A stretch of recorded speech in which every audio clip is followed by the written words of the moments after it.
Now then, where is that book on dance? Hello, Flayn. I'm curious if you could confirm some suspicions I have. Hello, Linhardt. What is it? I've recently been lost in study on the topic of Saint Sethlene. You're familiar with her life, yes? I know a little of her, as do many. But what does this have to do with me? Interesting that you would ask that. Your question betrays your understanding of my inquiry. I am quite certain that it does not, as a matter of fact. I have interviewed several members of the Academy and the Monastery. All agree that you have trouble focusing on detail-oriented work. As I mentioned, I have been carefully researching Saint Sethlene's history, and I found several intriguing anecdotes concerning her life. Granted, it is not stated explicitly in the texts, but it is easy enough to read between the lines and get to the underlying truth. The authors of several tomes, all written within 50 years of Saint Sethlene's passing, imply she found it difficult to maintain focus on detail-oriented tasks. Then, just this morning, as I was studying statues of Saint Sethlene, I came to realize how similar her visage is to your own. Interesting, no? I do not appreciate your disrespectful approach to this topic. No disrespect intended, I assure you. Saint Sethlene is a major saint. I only mean to say that looking like her is an honor. I actually meant that you are being disrespectful to Saint Sethlene. There was one other item. If you must. You are quite skilled in white magic, yes? My understanding is that you have a very high affinity for the art. Yes, I do. I am confident in my abilities. I am glad of my abilities, for it is a way in which I am able to help others. Indeed. Once more an echo of Saint Sethlene. I'm so curious as to why such similarities exist. Her crest? Perhaps hereditary traits then? Or is it possible I am allowing myself to see patterns where there are none?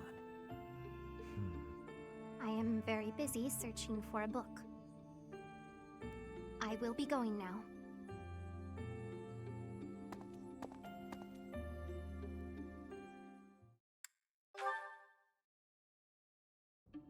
Flayn, I have another question for you, if you please. Another one, Linhardt? When will you leave me in peace? A breakthrough has been made concerning your crest. A major crest of Saint Sethlene, correct? Well, yes. I've been trying to keep that quiet. Part of my interest on this topic is that I possess a minor crest of Sethlene myself.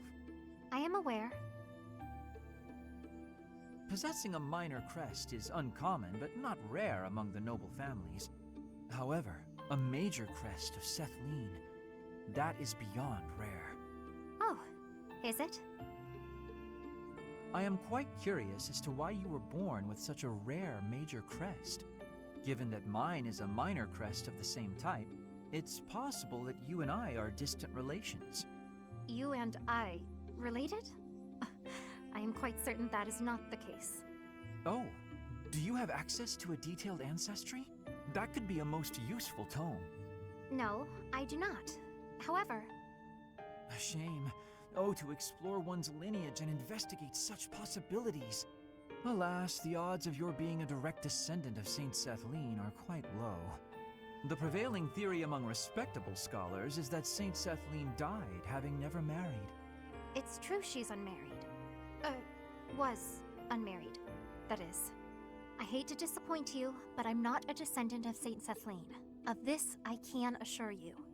While I do not subscribe to your absolute certainty, I do agree your relation to her is highly unlikely.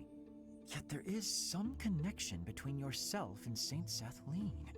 What was that you were mumbling to yourself? Nothing. My apologies. Simply thinking aloud. I do hope we can continue this discussion sometime. He always acts so oddly. It makes me ill at ease.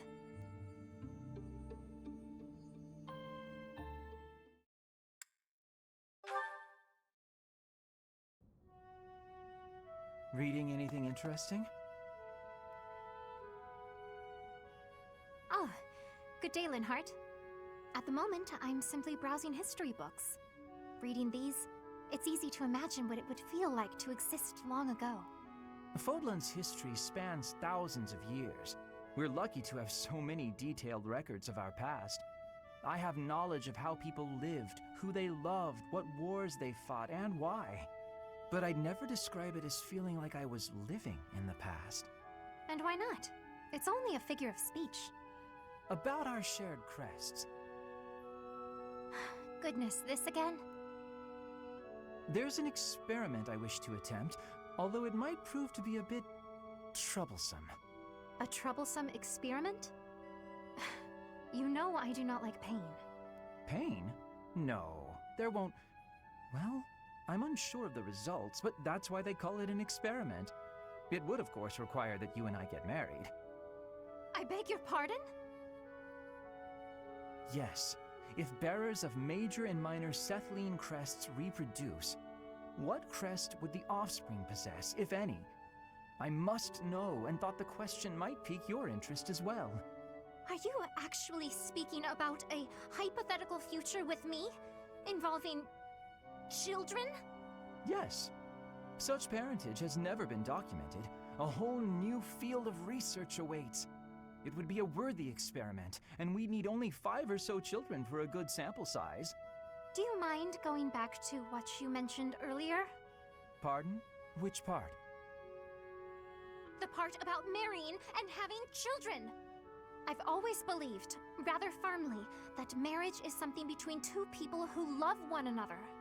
I like you well enough to advance a field of study to previously unknown heights. How do you feel? This is the first I've heard of such a thing from you. Do you imagine I've spent all this time talking to you because I was bored? Anyway, I'm pretty worn out now, so let's continue this conversation another time, yes? Does conversing with me tire you out so much? Talking to anybody tires me out. Thinking, putting thoughts into words, opening my mouth, all tiring. Do give some thought to my proposal. Think of how far we could advance crest research, you and I. Experimental marriage and children? He likes me? I don't understand. I don't understand at all.